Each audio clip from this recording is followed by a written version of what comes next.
the spirit of the Northwest.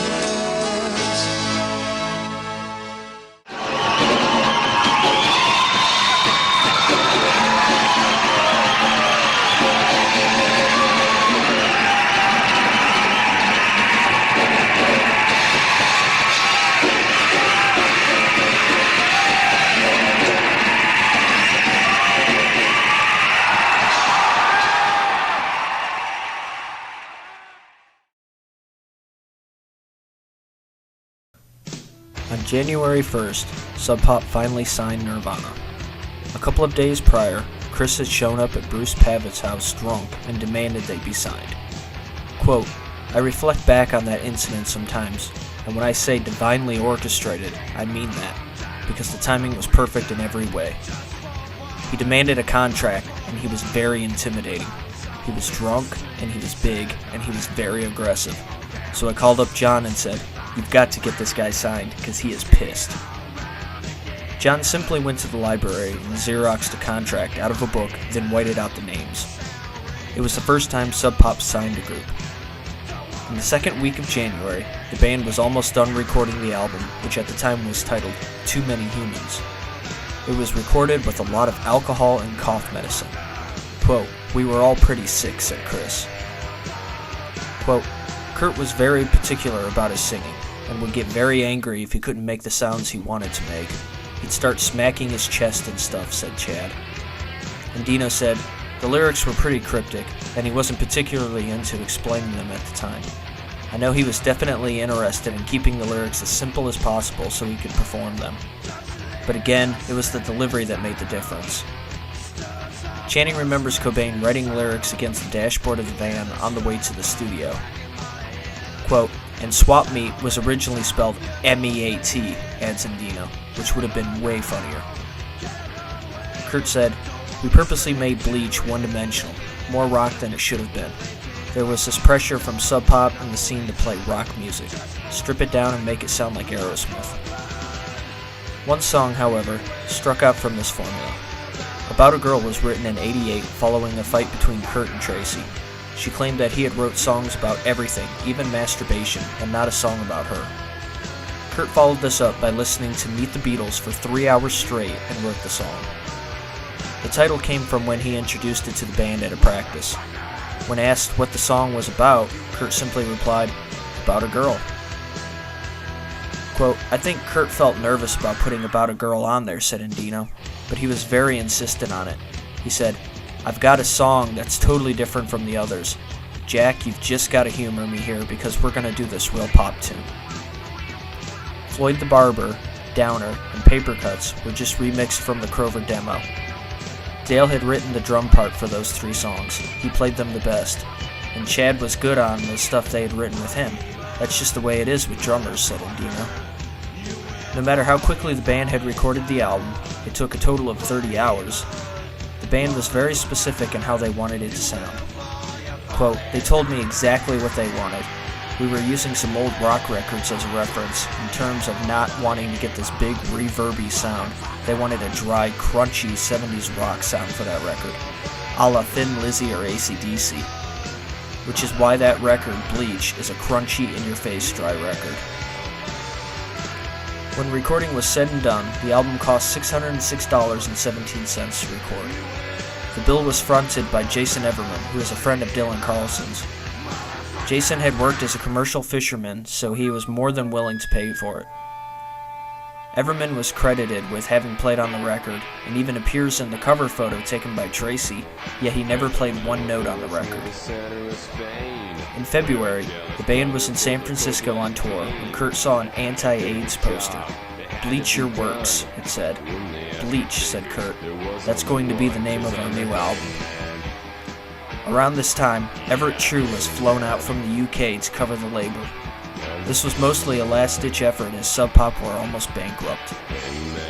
True, who was working for the Melody Maker at that time, received 3 singles: The Humans' Solid Action, Love Buzz, and Some Velvet Sidewalks, I Know. True had this to say about Love Buzz.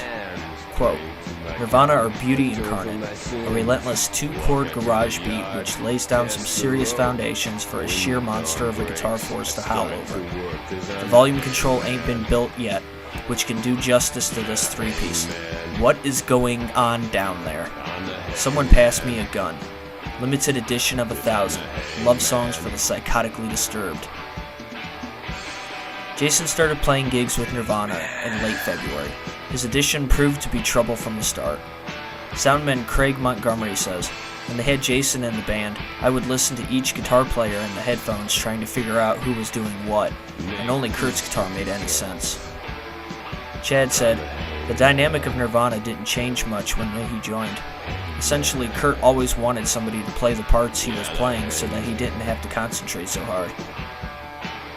On the 25th, they played Seattle's Husky Union Building at the University of Washington. Quote, "It was the first time I'd seen stage diving," said Craig.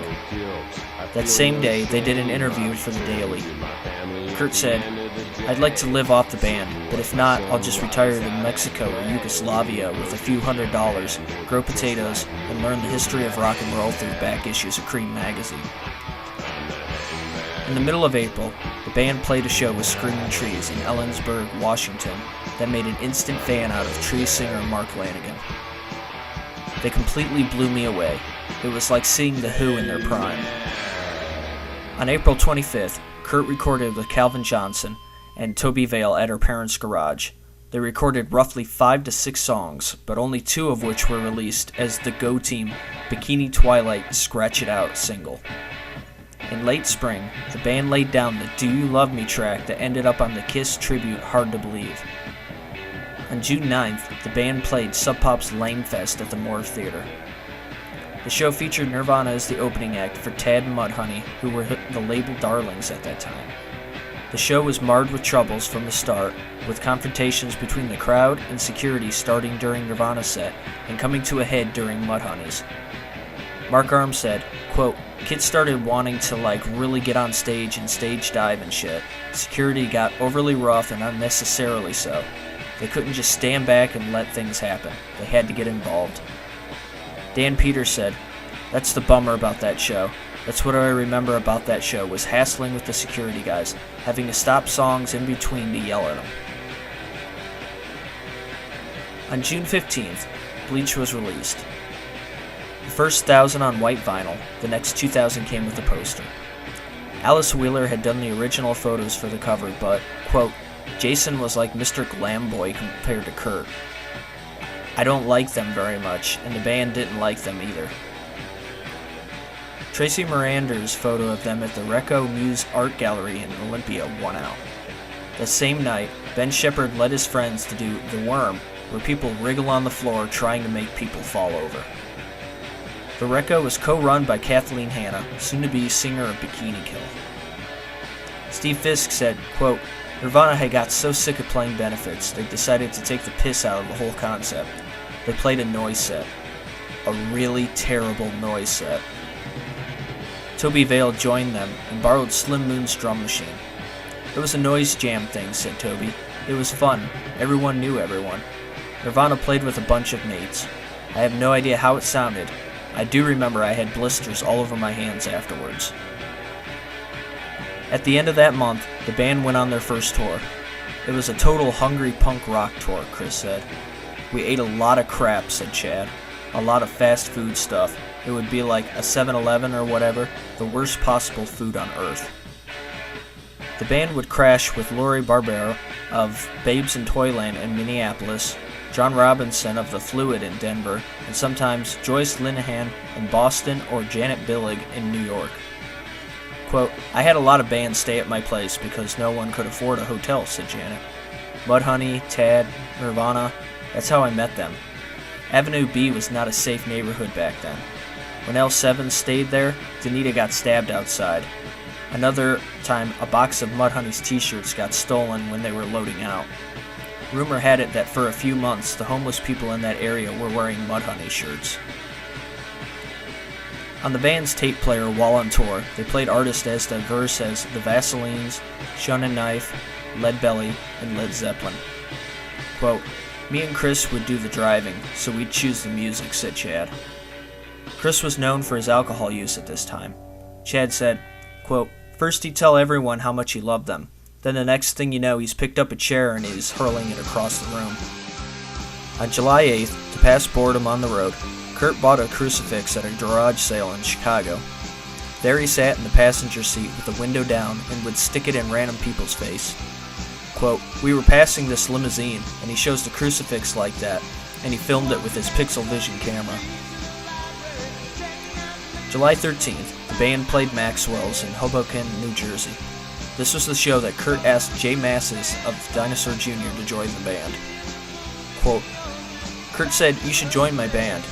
I think he was sick of the guy Jason who was in the band at the time and thought I should play guitar. I didn't think much about it. Later there was also talk of playing drums on a single they were doing, but it ended up being Dan Peters."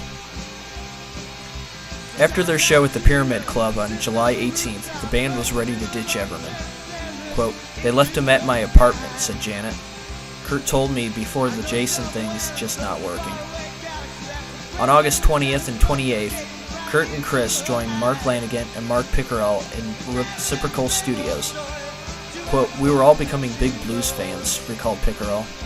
"We were trying to create a modern-day version of Cream or Led Zeppelin." The band had practiced many times but stopped dead in the studio. Quote, "It was as if both Mark and Kurt had too much respect for each other to tell the other what to do, or even make suggestions for what they should be doing," Pickerel said. "It was really frustrating. Neither one would take the initiative." The first track of the session, "Where Did You Sleep Last Night?" ended up on Mark's The Winding Sheet album. Quote, "It was almost like watching one of the English blues rocks bands getting its feet. It was pretty incredible," Carlson said. Pickerel said, "I really had high hopes for it. I wanted it to be a working band, but it just wasn't meant to be, I guess." Jack Endino said, "At the end I said, I've got to write something on the reel. What do I call it?" And someone said, "Call it The Jury," and they all laughed. At the end of that same month, Kurt helped Dylan Carlson record his first record. Kurt was originally the bass player in Earth, but the bass was strung for a right-hander, which meant he had to play it upside down. Slim Moon said, "You need to restring that so it works for you." He was like, "I can't. Other people want to borrow it." So we kicked him out. Kurt and Kelly Canary laid down the vocals on Divine and Bright. In September, Nirvana recorded at Music Source with Steve Fisk. 2 of 5 of the tracks ended up on the Blue EP. Fisk was surprised when only 3 members appeared. Quote, "Jason was in the Sub Pop office that day telling folk he was still in the band." When Ben a Sun was done, Kurt and Chris asked, "Can we dance on the tables?" They jumped on one table, I jumped on another, and as we listened to the song, we rocked. I got to nail the mix and jump on furniture with Nirvana. Throughout September, Nirvana toured the Midwest. This time they had a U-Haul, and Craig and Ben Shepherd with them. The long drives got so boring, Chad started driving with just his teeth. Quote, "One time we were driving through Montana, which is a big flat stretch of nothing. Kurt and Chris were sleeping. Chris woke up, and when he saw me, he went, 'Oh no, what are you doing? Drive with your hands.' And I didn't have the heart to tell him that I had been driving that way for over 2 hours." Shepherd was surrogate tour manager. Quote, "After Jason left Nirvana, they said, 'Hey, you want to try out?' Kurt told me, 'Shit, I would have asked you to play first if I had known you knew how to play guitar.'" Mudhoney and Tad both urged Nirvana to stay a 3-piece. Kurt later regretted the decision not to make Ben a part of Nirvana. Quote, "He would have added to the band definitely." Quote, "I got to play one sound check while Kurt was out back puking in Minneapolis. That was the same day that they said, 'Sorry you missed your brother's wedding, and you're not in the band.'" Despite the hard rock ethos of Nirvana at that time, the band attracted a lot of female crowd goers. Quote, "My band were all so in love with Kurt," sighs Kelly Canary. "We practiced in the same building. Every single one of us was either in love with Kurt or Jason. It was embarrassing getting ready to go to practice, putting our makeup on. I'll be totally honest, Kurt intimidated me from the first time I met him. He was so talented." October 20th, Nirvana left for their first European tour. The 9-seat van housed 11 people. Every morning before they left, Tad would vomit and Kurt would hold the plastic bucket. This helped to be a basis on Kurt writing the song Imodium, which later became known as Breed. On October 26th, the band did the first of its eventual 3 sessions for John Peel. The set included Love Buzz, About a Girl, Polly, and Spank Through, and was aired on November 22nd. On November 9th, the Berlin Wall came down. Nirvana had been scheduled to play 2 days later. The venue was half full as a result, and traffic was a nightmare. With nowhere to stay, the band slept upstairs in the club with their jackets as their pillows. November 27th, the band played the Piper Club in Rome. Sub Pop had flown out to check how the tour was going. Both Tad and Nirvana were running on cramped quarters and sleep deprivation, and the visit was taken as less than encouragement by the bands. The tour had started taking a toll on the bands as a whole. By the last song, Spank Through, Kurt had only gotten a portion of a way through the song when he broke his guitar on the spot. He then climbed up on the PAs and threatened to jump. Quote, if he'd had dived, he would have broken his neck. After the club's sound guy accused Kurt of breaking mics and showed them to Kurt, he threw them on the ground and said, now they're broken. That night, Kurt, Chris, and Chad all temporarily quit Nirvana. On December 3rd, the band played Lame Fest in Astoria, London. They arrived 20 minutes early and weren't allowed even a sound check. They had to go on. The first track of Muddy Banks of the Wishcut captures them hitting the stage. Dan Peters said, quote, my recollection was that Nirvana was fucking horrible. They were fucking shitty. They could barely get through a song, let alone 10 songs. That same month, Chris and Shelley flew to Yugoslavia to visit his dad. Shortly after, they announced their engagement and got married on December 30th. Seeing that 2 of their best friends were exchanging vows, Tracy started pressuring Kurt for commitment, which Kurt was having no part of. Tracy started to realize that for all the nurturing she had done for him, that ultimately the relationship was to go nowhere.